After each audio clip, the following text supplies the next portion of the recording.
What were some positive things about that? How'd that go for you? Can you just talk about that? Absolutely. It was a great learning experience for us.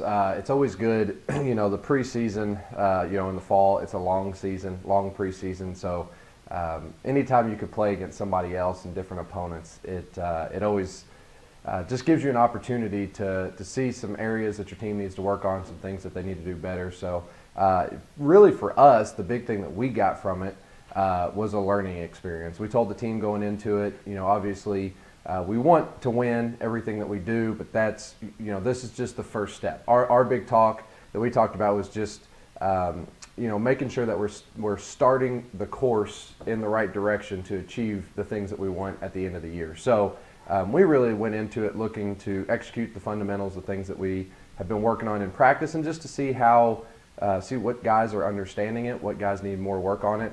So really just a learning experience and the opportunity to build some trust between teammates, to build some trust between coaches and the coaches and the players and those type of things, and just get to understand each other better was really the big positive that we got from that. So now, like you said, you had a bunch of learning opportunities to come from that.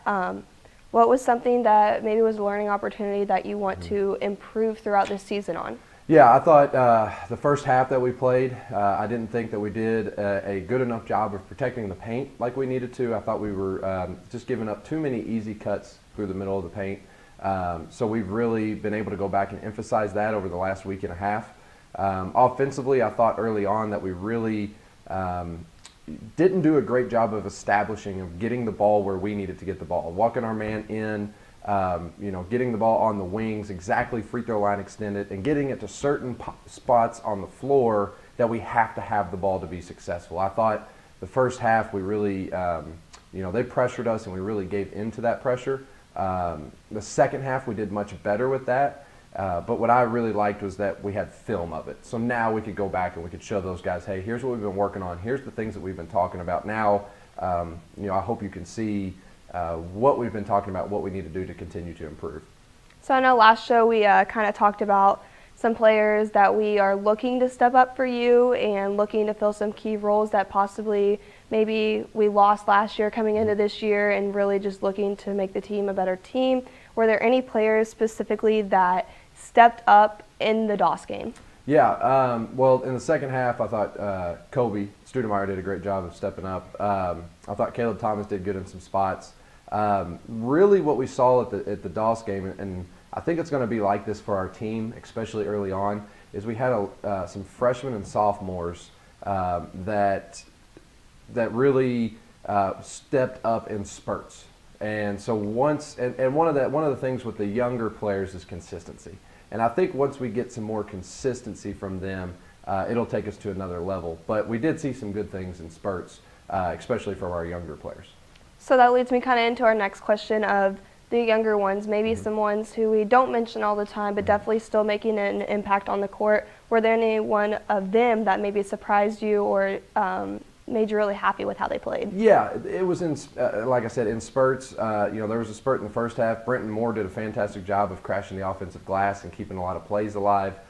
In the second half, Ray Laird, who's also a football player here, he was just all over the place. He was diving for loose balls. He was aggressive. He was knocking down some shots. He did some really good things for us. But then you have some other freshmen, Michael Cooper, Sean Boyd, Trey Singleton, P.J. Douglas, all of those freshmen were really good for us in spurts. And then some spurts it kind of wavered, but that's to be expected with your younger players. But I really liked a lot of things that I saw out of them through that stretch, and I'm excited as they get more comfortable playing, what they can bring to this team even this year as freshmen and sophomores.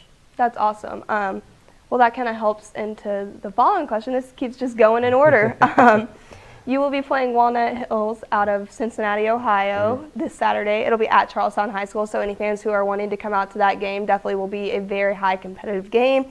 Walnut Hills has a bunch of D1 bound athletes and players, one of them being a kid who is in the class of 24, Tyler McKinney, 6'9", very big guy, has a bunch of D1 offers already. This is a very good game for you all. It looks really good on the schedule. What are some expectations for that game? What are you going to learn from that game? Yeah, Our expectations for that game, and we talk about it, and what we gauge our success by in our program is our ability to reach our full potential one play at a time and to be able to do that over and over and over again. That's still going to be our goal into every single game, every single practice, is just to take everything one play at a time and not cheat the process.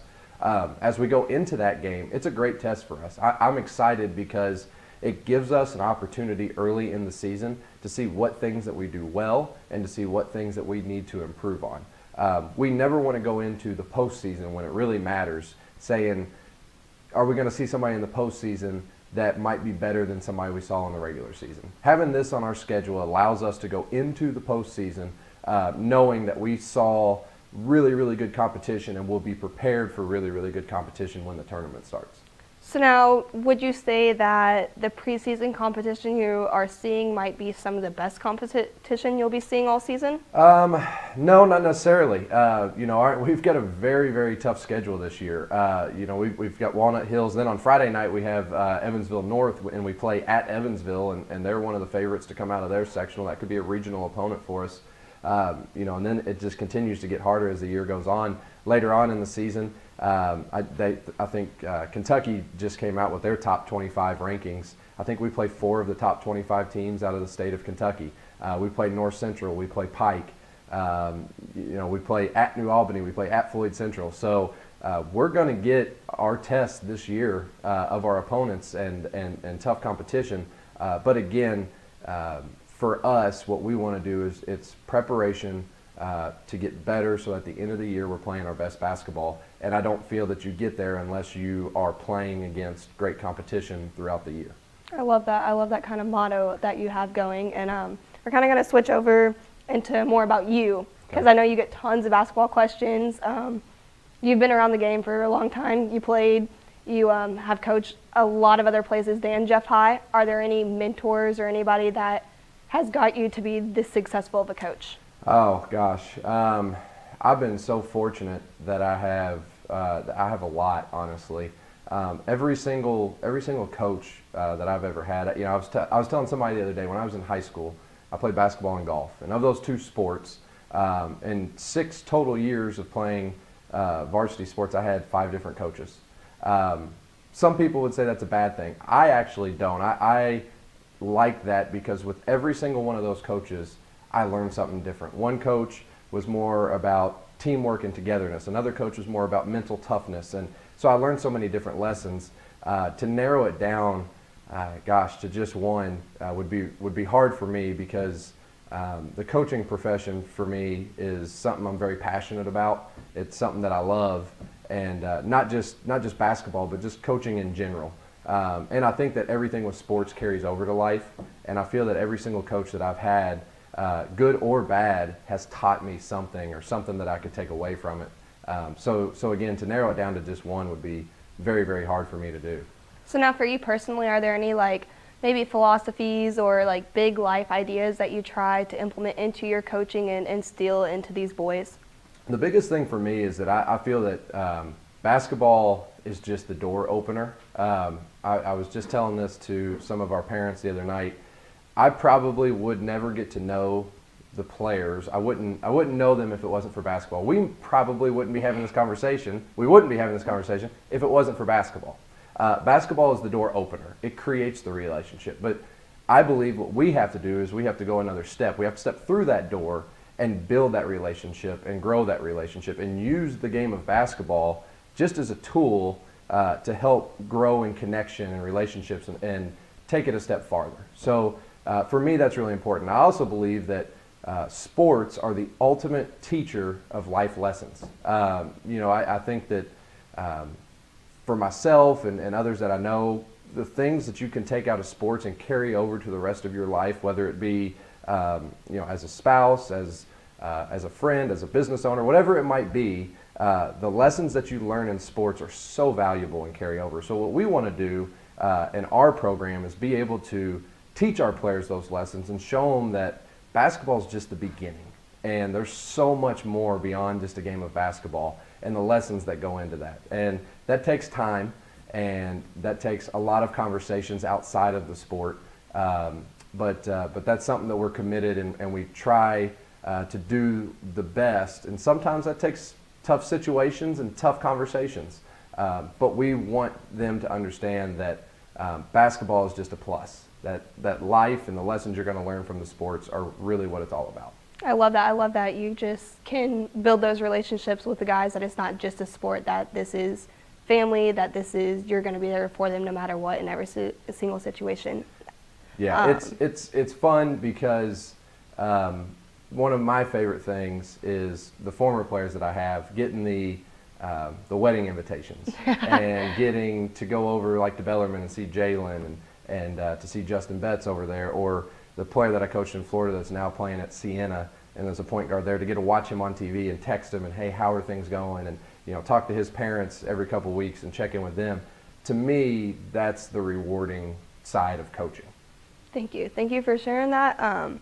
As we look into the season, it's very expensive. Basketball is not a cheap sport. Any sport's really not cheap. Who are some sponsors, or how do you get to have such a successful program? Are there people you would like to thank for that? Who are some big sponsors and supporters? Excuse me. Absolutely. Put me on the spot here, because I don't want to. I really do not want to leave anybody out. You know, Alan Muncie with ARC has been phenomenal for us. He donated a lot last year. Has donated a lot this year. You know, he has been just such a huge supporter of our program, and we're so thankful for everything that he's done for us. Chick-fil-A is another one here in Jeffersonville. They have helped us with a lot of meals going on the road last year and this year. And actually, matter of fact, we had a little superstition last year with Chick-fil-A. When we didn't have them on road games, we didn't win, and the times that we did have them, we ended up winning. So we made sure that, you know, as the season went along, especially in sectionals, that we had our Chick-fil-A at those games. You know, Mr. Fowl with Fowl Oil, you know, I know is a huge supporter. He was at our game last year. Phil Caldwell with Hoopsters is another one. I know I'm forgetting a ton, and there's a lot to mention, because it does. It takes a lot of really takes a lot of money to run a program the way that we want to run it. I mean, just the equipment that it costs, the travel, the food to be able to provide the players, all those things to make sure that they're well equipped to be able to perform at a high level, you know, cost a lot of money. So if I'm missing anybody at all, I apologize. I hope they know that I'm very, very grateful and thankful for all the supporters that we have at Jeff High School. It means the world to us. It makes the coach's job so much easier. It makes the players' experience so much better. You know, and we just are very, very thankful for those people that help us out. Coach Grants, are there any last words, comments, anything you'd like to give as we wrap up the show? Just looking forward to a fun season. Like I said, I think we've got I think we're in some spots, we've got a good younger group. I think it's going to be, especially starting off, you know, some learning lessons early on against some really tough competition. But I hope that I know our players, and I hope that everyone understands that it's a process, and what we're going to try to accomplish by the end of the year, and the tough competition that we face early, and throwing our guys into the fire is going to make it worth it in the end. And so I'm looking forward to that journey, and I'm looking forward to our fans and our community being there with us. Well, I'm so excited for you, for your players, for the fans, for the community as we head into these 2021-2022 basketball season. Thank you so much again for coming on to the show. I'm Addison Duran. Here alongside me was Coach Andrew Grants of the boys basketball team. This was another WJHI production, and thank you for tuning in.